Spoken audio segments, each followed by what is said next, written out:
Harry Vatanen entre définitivement dans l'histoire du Dakar. Citroën a remplacé Peugeot et Vatanen devient le premier pilote à remporter l'épreuve 3 fois consécutivement. Sans le vol de sa voiture en 88, ça aurait fait 4. La catégorie moto voit l'émergence d'un futur grand, Stefan Peter Hansel, digne successeur de Cyril Neveu. 4 ans après sa première participation, Peter Hansel s'impose sur Yamaha, qui occupe seul le podium. 1992, l'édition se détourne de ses origines. Pour la première fois, la caravane franchit l'équateur pour rallier le Cap. 9 ans après son dernier sacre en moto, Hubert Auriol devient le premier pilote à remporter le Dakar dans 2 catégories différentes. Le classement final est l'un des plus serrés de l'histoire. Auriol s'impose avec moins de 5 minutes d'avance sur l'Allemand Weber. Mitsubishi truste le podium.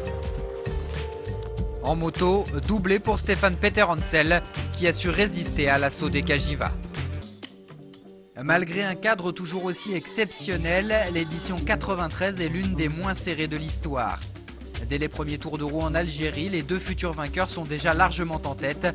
42 minutes d'avance pour Stefan Peter Hansel, 1h20 pour Bruno Sabi.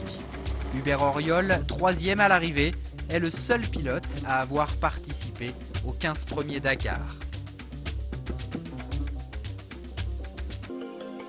Sur Citroën, Pierre Lartigue survole l'édition 94.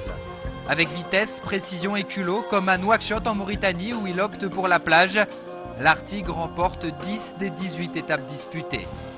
L'arrivée est cette année à Paris et en l'absence de Stefan Peter Hansel, Eddy Aurioli en profite pour remporter son 3e Dakar.